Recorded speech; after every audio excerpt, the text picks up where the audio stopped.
I'm Jane English, and I was part of the team, I suppose, that established Support Act. The establishment of Support Act was a story that was 17 years in the making.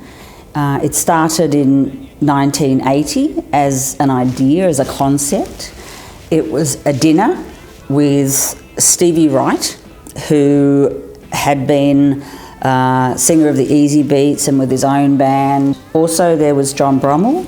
John Brummel had been a drummer in a band called the Cicadas. And then there was myself. I was sharing a place with Stevie Wright in Manly, and I was working with John Brummel, who was heading up Rondor Music Publishing. After that dinner we walked downstairs and Stevie went off, and John Brummel said to me, "The music industry doesn't look after people like Stevie Wright.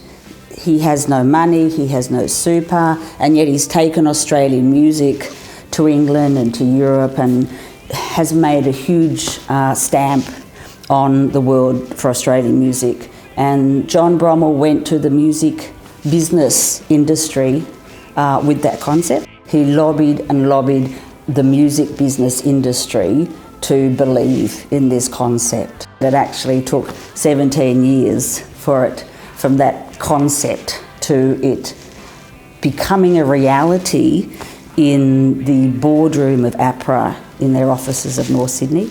The founding members, which was ended up being APRA, AMCOS, ARIA and PPCA. And then there was just the ambit of what Support Act would be, who would be eligible, what the criteria was. The first board was formed, and that was incorporated on the 7th of August, I think, 1997. And from there, that it had been established, and that's the story of the establishment of Support Act.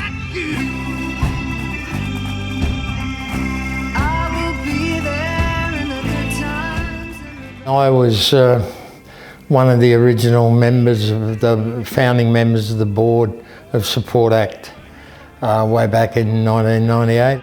There was no one had workers' compensation, no one had superannuation, and very few people could afford to have medical benefits. So when it was suggested that we start this, I was totally committed. I thought it was a fantastic idea. I think one of the great early coups was getting Lindy Morrison as the person who liaised with all the industry. We started to get support off, governments and more care from the industry as well, from the recording company side, and because it was very much hand to mouth for many years, especially those early years. Hi, I'm Sally Howland. I'm the chair of Support Act. So, a memory of during the last 25 years, I think it would be hard to go past the annual Melbourne Cup lunches that we used to put on.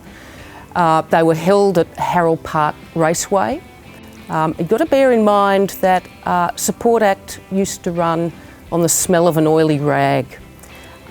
So these events, these lunches at the Harold Park Raceway would see the board directors blowing up balloons, putting up bunting, setting the table, all in the background being bawled out by Michael Chugg, trying to get everybody to spend their money. It was very much everybody pitched in, and it was very much a volunteer-run organisation.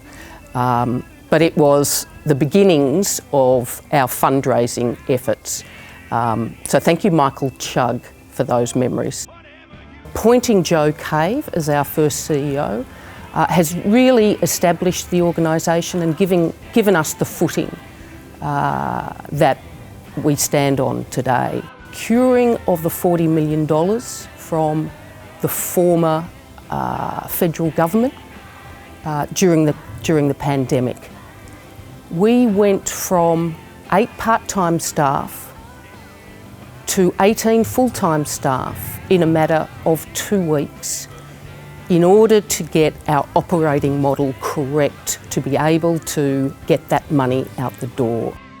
It was an amazing effort led by Clive Miller, our CEO, and the commitment of our staff to really hit the ground running and manage that very significant amount of funding that we got was amazing. We went pre-pandemic, we were helping in the order of 400 people a year. During the pandemic, we were helping tens of thousands. And it's probably one of my proudest moments, I think. And with COVID coming along, it's been even more important. And I'm quite proud that what we started 25 years ago has evolved into what it is today. I know a lot of people who've really been helped. And, you know, it's even helped our family as well. I think there's always going to be a need for Support Act. I can't ever see our industry without Support Act.